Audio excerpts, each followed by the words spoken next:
In a world filled with screens and distractions, we invite you to reconnect with the natural world around you.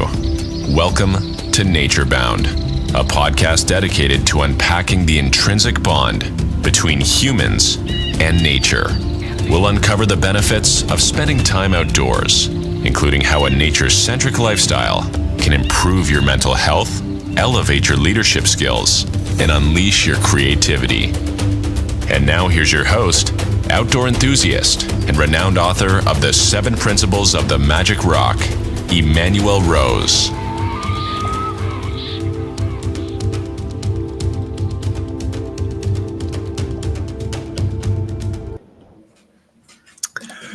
Thanks for joining me for this episode of Nature Bound. Today, I'm going to go through migration that I took this year, weeks and about 4,000 miles, and it ended up being quite an adventure. Left on I think around September 7th. Loaded up the Nissan Xterra, and I put Texas back, and I had a hitch rack for the first time, two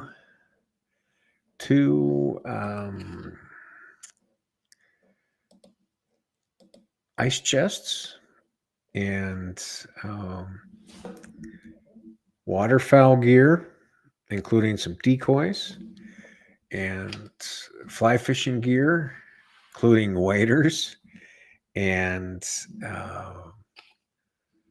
4 shotguns. So that I had 2 for waterfowl, 2 for upland hunting, and a few dry boxes, and a tent, and a couple sleeping bags. And I knew that I was going to be out long enough that I wouldn't be able to, wasn't going to come back to Reno to resupply. So I had to carry winter gear and summer gear. And it was really hot when we first took off, and didn't get back until November. In the mornings and nights were like around 29 degrees.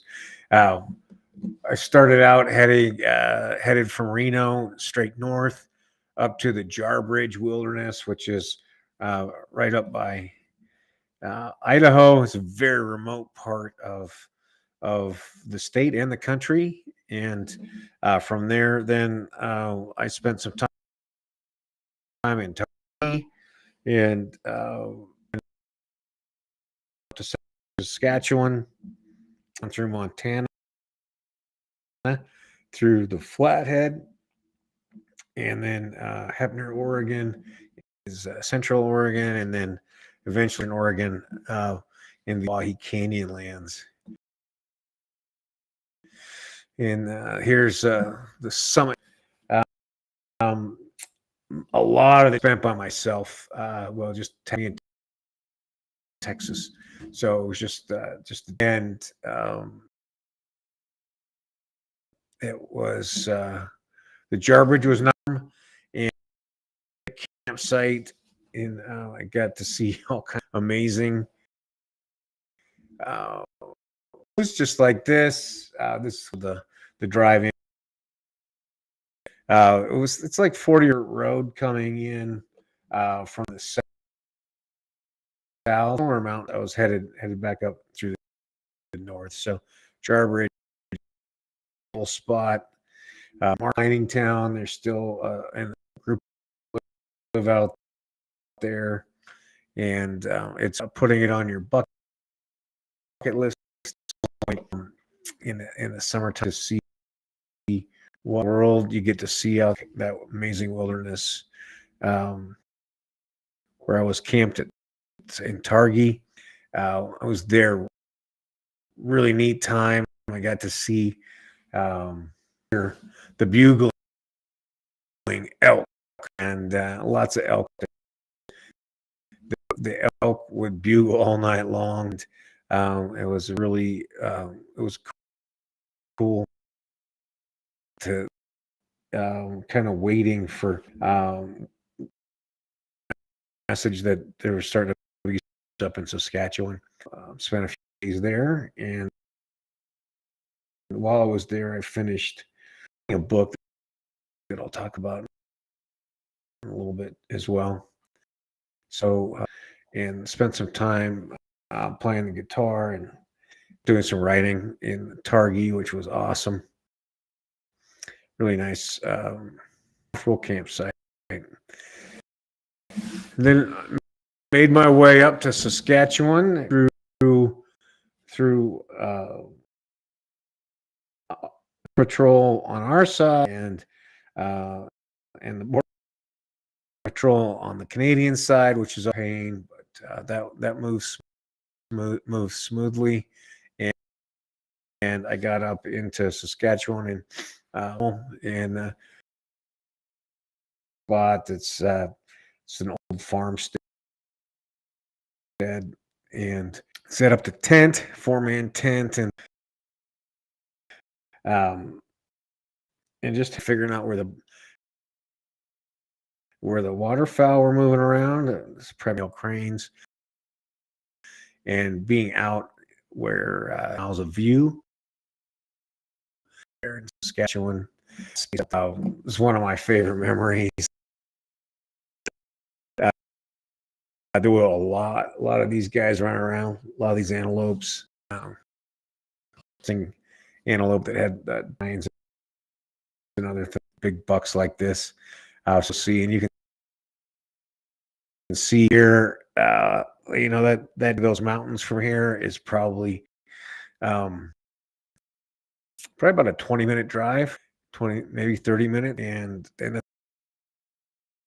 kind of the the peak of the game, which is not very much. And this is a little impoundment that I would go hard in the day. So this was the only spot where I had a little wind, get to more elevation, and it was a little bit cooler. So it was fun to spend some time here. Tex and let him water off. And waterfowl hunting is an early activity usually, and it's one of the first hunts that I was involved in. And I picture a couple of sandhill things that I go up there for, and very good eating. Unique this year, so I was hunted by myself. I had to make decisions about where to hunt, how to hunt, how many decoys to put out for the farmers to get permission, and then hope that I had a few good days of hunting. It was all too good. Dasky, then I went to the Flathead, down to Hungry Horse Reservoir, and this was the campground that I had one of the few moments where it wasn't pouring rain. So really, Hungry Horse Reservoir right outside of Glacier National Park.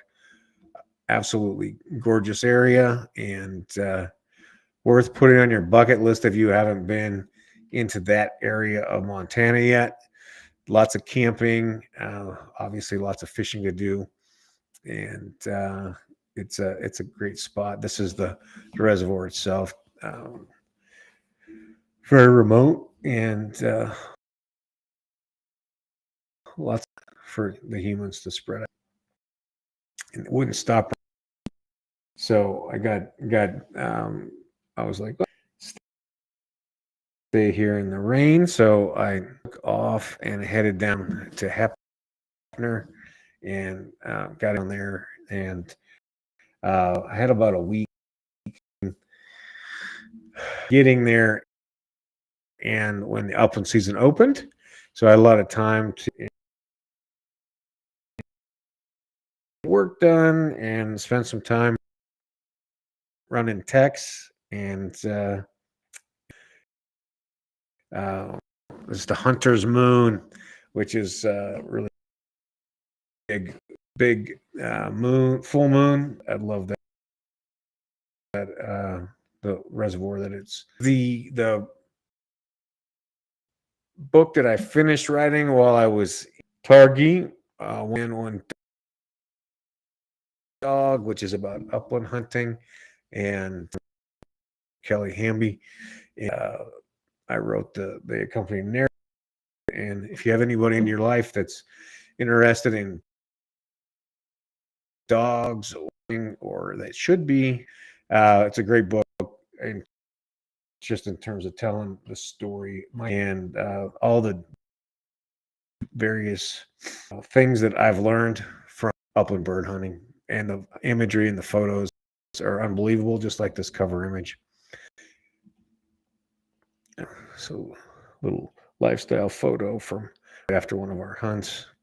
That's Tex. He, after a couple days in a row of hunting, he's just taking the nap in the sun, and he's 12 years old now. So I never know which season's going to be his last season. I was really happy that he was able to make it through this trip without any big injuries, and he seems no worse for the wear at this point.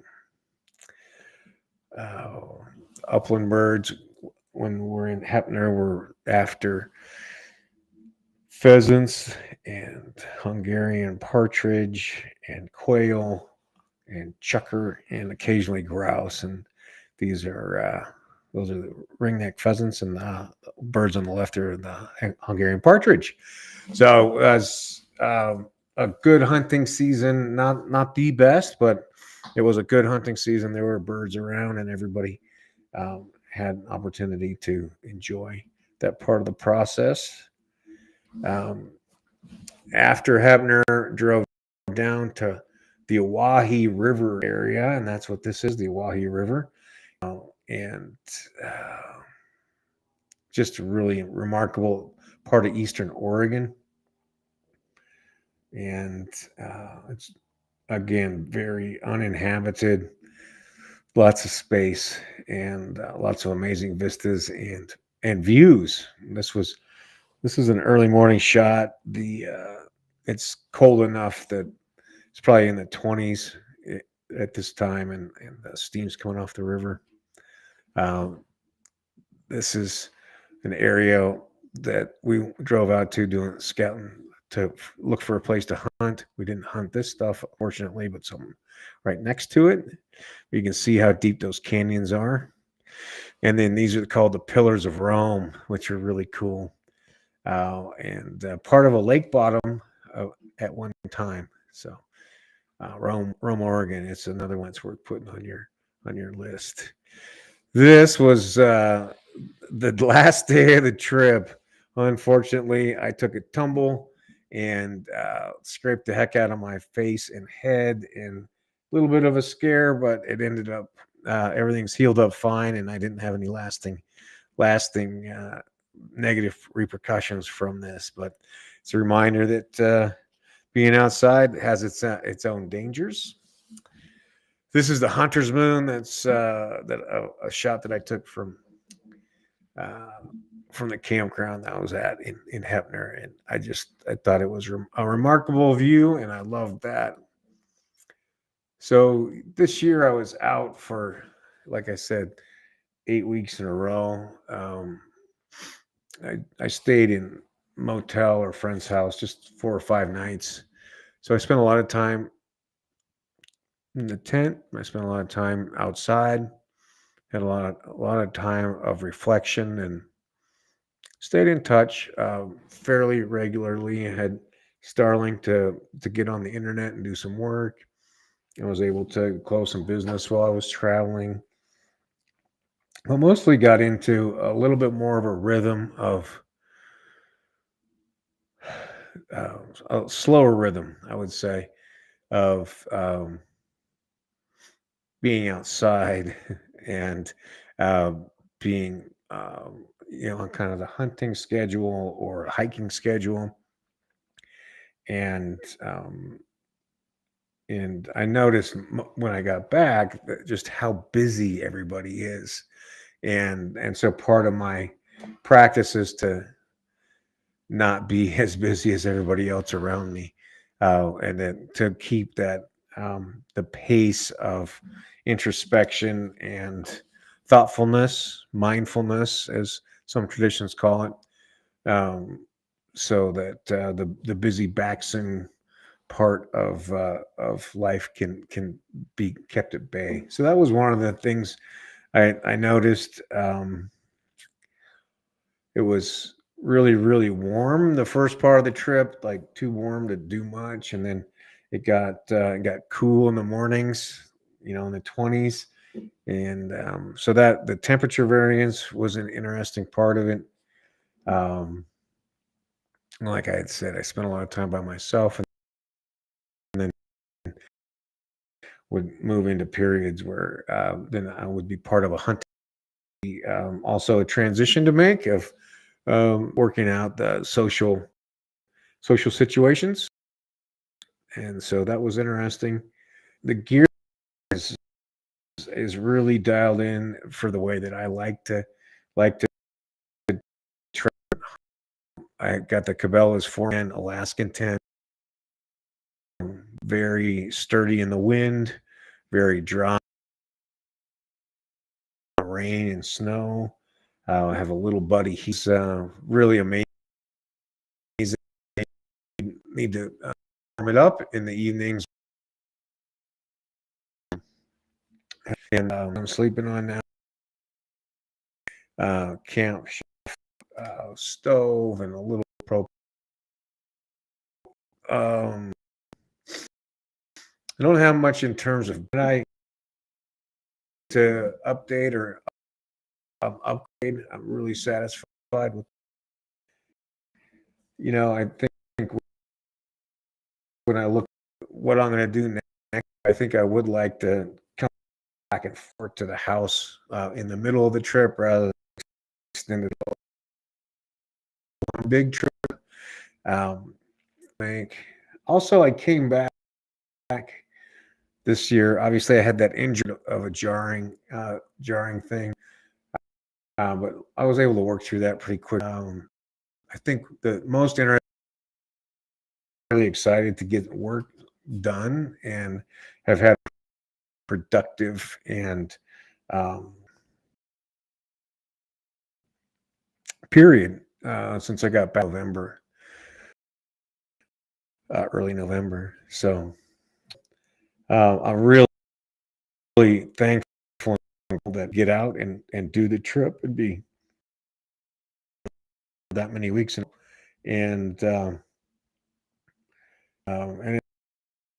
I appreciate the creature comforts of the house that we have out here in Reno. So it was a great trip. It was miles of driving, which I did on my own. Uh, um, I didn't listen to many books on tape and sat with my own thoughts. I was happy that got through the season okay.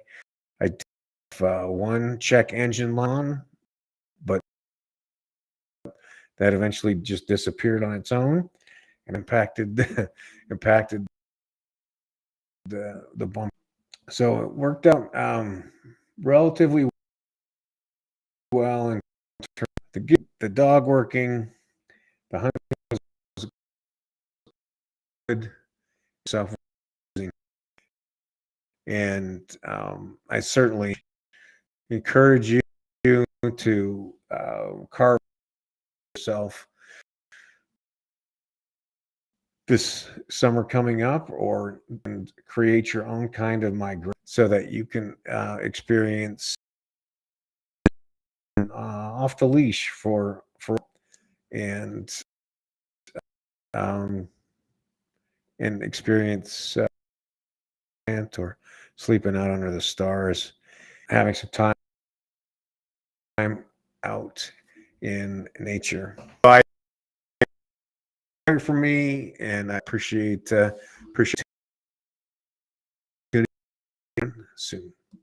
Thanks for listening to this episode of Nature Bound. Be sure to subscribe wherever you heard this podcast so you never miss a future episode. If you found value in today's episode, please share it with someone who needs to hear it. Be sure to purchase your copy of the 7 Principles of the Magic Rock at EmanuelRose.com or on Amazon. We thank you again for joining us today, and remember to get nature bound.